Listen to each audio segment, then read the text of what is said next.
So, now that nobody gives a shit anymore, let's talk about Alex Jones. I've always found the guy to be a fascinating character because he is hilarious in much the same way that a train wreck with a dozen dead is hilarious. It's just so absurd that a person like this would exist in the real world. The only way you can deal with it is with laughter.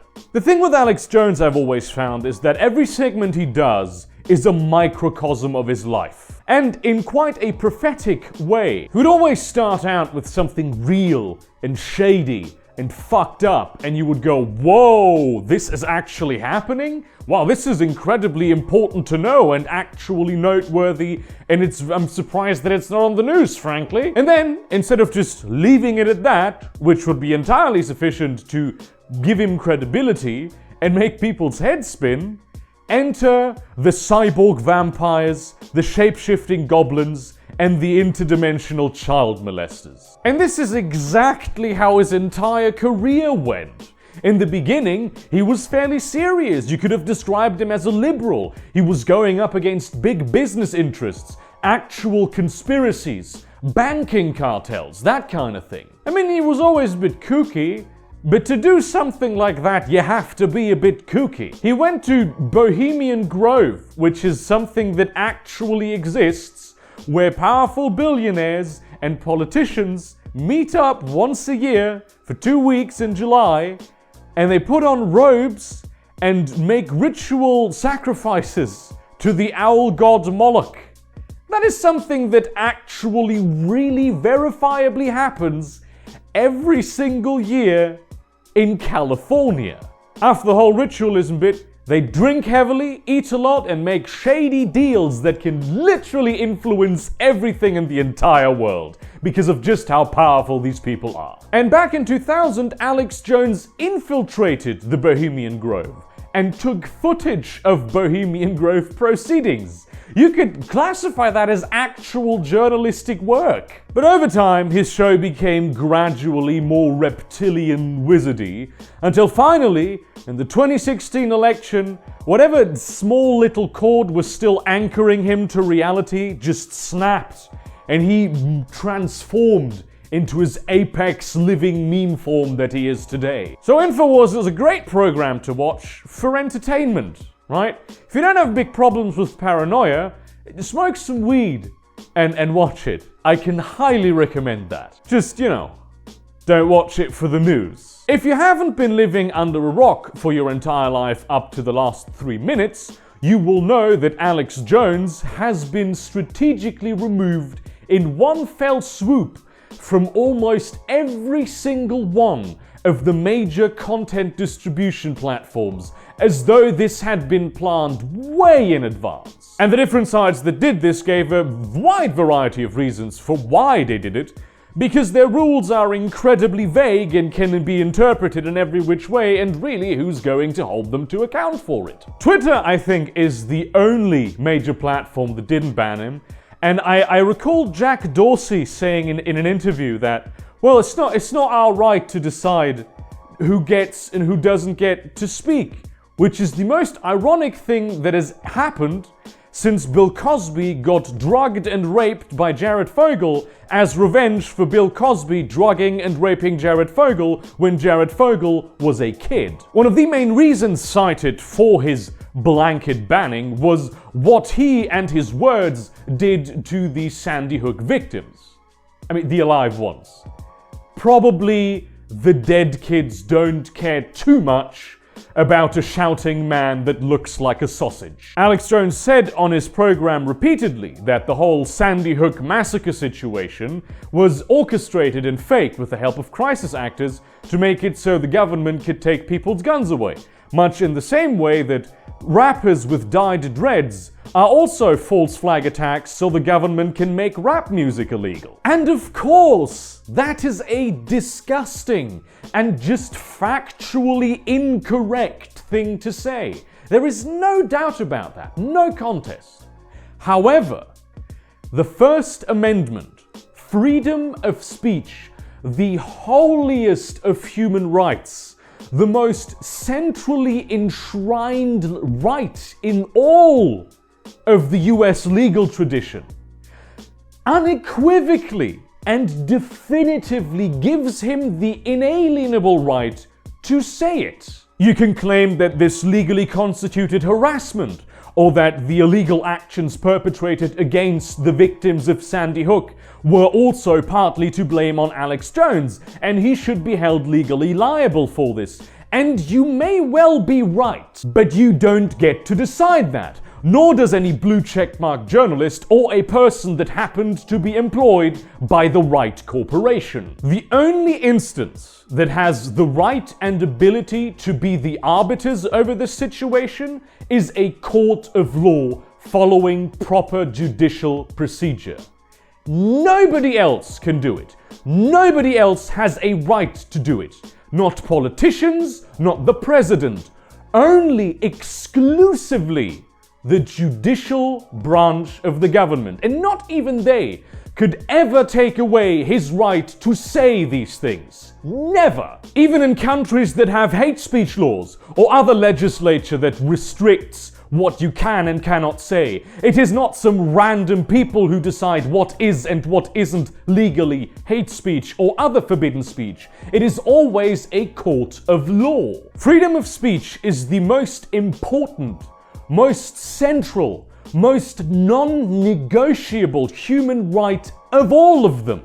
Because without freedom of speech, you might as well not have any of the other rights. And here is something that is also true.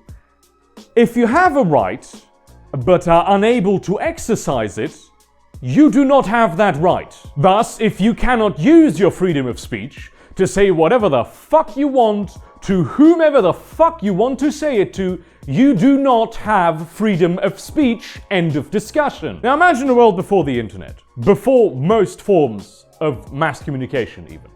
Imagine a world where women do not have one fundamental right that men do have. They cannot vote. Naturally, the majority of women are slightly upset by this, and there's also a lot of men who think, hold on, how is this a free state when only half the population can actually vote? That is fucked up. So they make use of their freedom of speech, which is a right that women also have, even though they can't vote, and they organize a protest so they can get their message out to other people who do have the right to vote. And they can then force the politicians to also change their mind and to change the legislature and to give women the right to vote that they should have. Of course, to get their message out, they need to speak to a lot of people. They need to go where everyone is. So they decide to go to the market town square, because half the town is there at all times. However, the market town square is owned by a trade group of the people who sell their wares there, and they're really not interested in the ruckus of a protest that may interrupt day-to-day proceedings. So they say, no, this ground is our private property, you cannot come here to exercise your right of freedom of speech. And they would be right to do that, legally, 100% no doubt. So they decide instead that they will just do their protest on the main road, the big town road, the artery of traffic, where everyone goes at some point of the day. However, the man who owns that road is really against women voting, so he says, no, you can't protest on my private property. The official reason given for this, of course, is that it would hold traffic too much, which sounds very legitimate, so the protesters offer, hey, we'll just stick to the sidewalks and not interfere with any of the automobiles.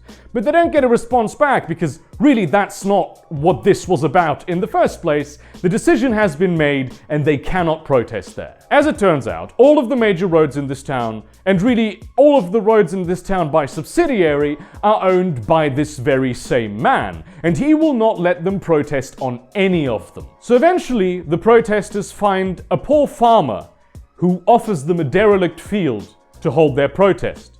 And then you have about a dozen people with signs that they made, standing in a field, shouting into the void. The only people that come is a flock of crows who eventually leave because they think that those people are protesting squatters' rights because crows do not speak human. Nobody ever hears their message. Nobody passes them by. No minds are changed. No laws are enacted. Women never get the right to vote. You may find that absurd and very much terrifying, But it is the exact situation we live in today. The place where the majority of people get their news and information more and more every day. The place where people, private individuals, discuss policy and politics and everything is privately owned social media platforms on the internet. That is the new town square, that is the new main road, and every other minor road in town. In the beginning, these social media platforms were very pro-free speech. They allowed pretty much anything to be said on their platforms, and that was a draw for a lot of people because they thought, hey, this very important right that we always feel is being encroached on, these powerful corporations are protecting it. And so, of course, we are going to go there. And that alone made for huge political change all around the world. These days, not so much anymore. I saw a post recently by some social media platform where they said that they were drafting new guidelines for what would and what would not be allowed on their public platform. And it sent a shiver down my spine. These are not democratically elected public servants with the right and the mandate to speak for the people they represent.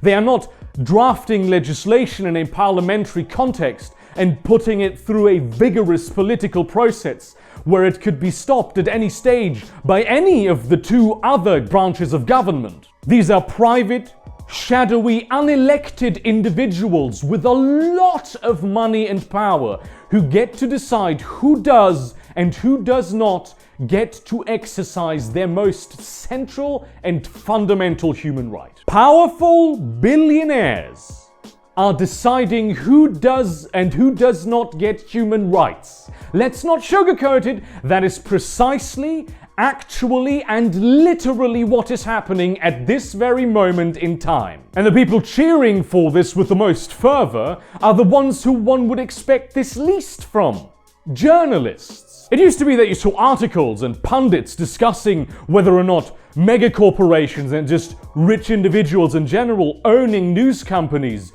is dangerous to the public discourse and the service that the fourth branch is supposed to provide to the public. Imagine if all environmental papers were owned by oil companies. Imagine if all sports broadcasts were owned by sports teams. Imagine if all economic journalists were employed by big banks. Imagine if the very same people who owned Fox News also owned the Republican Party. Yeah, imagine that topsy-turvy, absurd and impossible fictional world that we totally don't live in right now. The people who are merely questioning this removal of a person from the public consciousness by rich billionaires who are unelected and have no right to the power that they have are being demonized by their journalistic peers and exposed to hate mobs for not towing whatever the official line appears to be. And this is clearly not the line of journalistic integrity, because this is the exact opposite of journalistic integrity.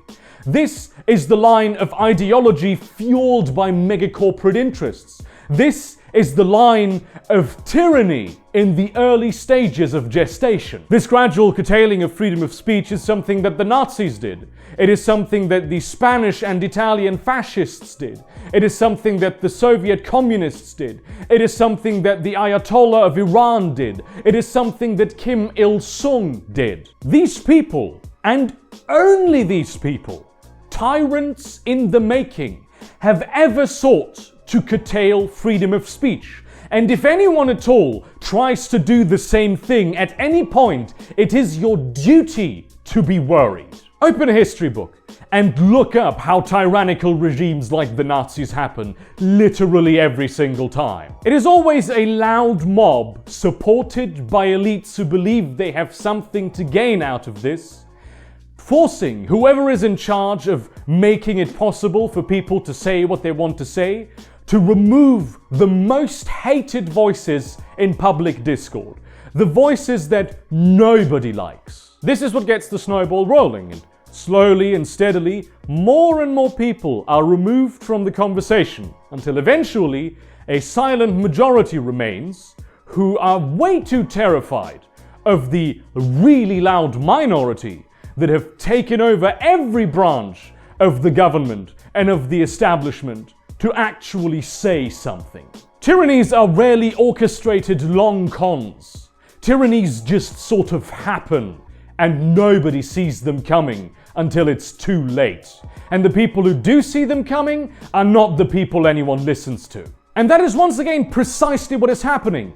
Private individuals have gained the ability to be able to decide what is allowed to be said and who is allowed to say it. It is absurd that the media, of all castes of society, would be so fervently in support of this. Journalists cheering for the privatization of freedom of speech is like Wall Street investment bankers cheering for the abolition of capitalism. I'm not worried about Alex Jones. He's doing fine off of this. He's doing better than ever. Alex Jones already had his time in the public square when he'd been allowed to speak. And he has amassed a massive following that way. That following, that network, will not allow him to be silenced any longer. As a matter of fact, they now really want to know what he has to say, that you have tried to censor him. It's not like they were just browsing channels and instead of hitting CNN, they hit Infowars and then, oh, let's just watch this and never look at any other news coverage. And now that Infowars has been removed, they'll just switch to CNN and, oh, look at this real and truthful and unbiased news coverage TM. I am more worried about literally everyone else. Because every day, left and right-wing outlets and pundits and speakers and personalities are being censored on social media, and few people talk about it. Most people just talk about it in their own bubble. So the left thinks that the left is being censored by the right, and the right thinks that the right is being censored by the left. And neither is true. They just are both getting censored from the top. And you never know whether or not it's the algorithms handling a soft-boiled egg with a junkyard claw, or it's actual people making the actual active decision to block you from the public discourse. Real, unelected, shadowy people that you do not know and who have no right to the power they have been given. And I know that right now, the majority of people, a lot of you, be you intellectuals, be you common workers, be you whoever, you see what is going on, you understand the happenings, and you can see the dangers coming on the horizon, but you are too terrified and unwilling to speak out. And some of you are doing this because it's not clear yet who is going to win the upcoming war that always precedes tyranny. And it might just be better to side with the side that is going to be winning, even though most likely you also are going to be cut off. Really, the individual factions have not crystallized yet. Will the far left win? Will the far right win? Will someone else win? Who knows? We can't tell at this point. All we can tell is that we are approaching tyranny. But most of you are terrified to speak out because you are scared of the mob, of the anonymous mob and of the very real mob of people around you, some of which also will just go along because they themselves are terrified. And that mob, every time someone speaks up, batters them, destroys them, annihilates and terrorizes everyone that is around them. And of course they are. They are individuals fighting a mob. For you, I have overcome my hatred of poetry and will now read you a poem by a German pastor called Martin Niemöller, who lived through the rise of the Nazis. First, they came for the communists, and I did not speak out because I was not a communist. Then, they came for the trade unionists, and I did not speak out because I was not a trade unionist. Then they came for the Jews, and I did not speak out because I was not a Jew. Then they came for me, and there was no one left to speak for me. We need to take action now. You need to speak up. I don't give a shit how scared you are. You need, for your own protection, to speak up, be it in public, in private, where there are people who you know will disagree with you, but especially in social media. You need to call your legislators, the people who owe you allegiance, the people who have no power over you, but who are your servants, and you need to tell them that they will never see a vote from you again unless they pick up the sword and the shield to defend your most fundamental human right, which is freedom of speech. Lawmakers must regulate social media. This is non-negotiable at this point. They must make it so social media must allow any speech and any expression that would also be allowed on the public town square, because social media is today the public town square. This is one of the most important issues at this moment in time. This is as important as fighting human rights abuses. This is as important as fighting climate change, if not more so at this precise moment in time. I cannot overemphasize how incredibly risky it is to not do anything about this. Despite all the jokes interspersed in this video, this is not a joke. This is important. Learn from history and do it before it is too late. This means that you have to call your people today. Tomorrow it might already be too late. The urgency of this cannot be overstated. Thank you very much for watching. Don't like this video. Don't do anything to this video. Maybe share it, because it's much more important right now that you call your congressmen or your senators or your MPs or your MEPs or your president, your prime minister, your chancellor, whoever. After that, you can come to the Discord server maybe. And you could also try to help me out by giving me some money on Patreon. In that spirit, I truly hope that you understand the urgency of this. Like, this is horrible, this situation. Still, I wish you a fantastic day, and see you around, cunts.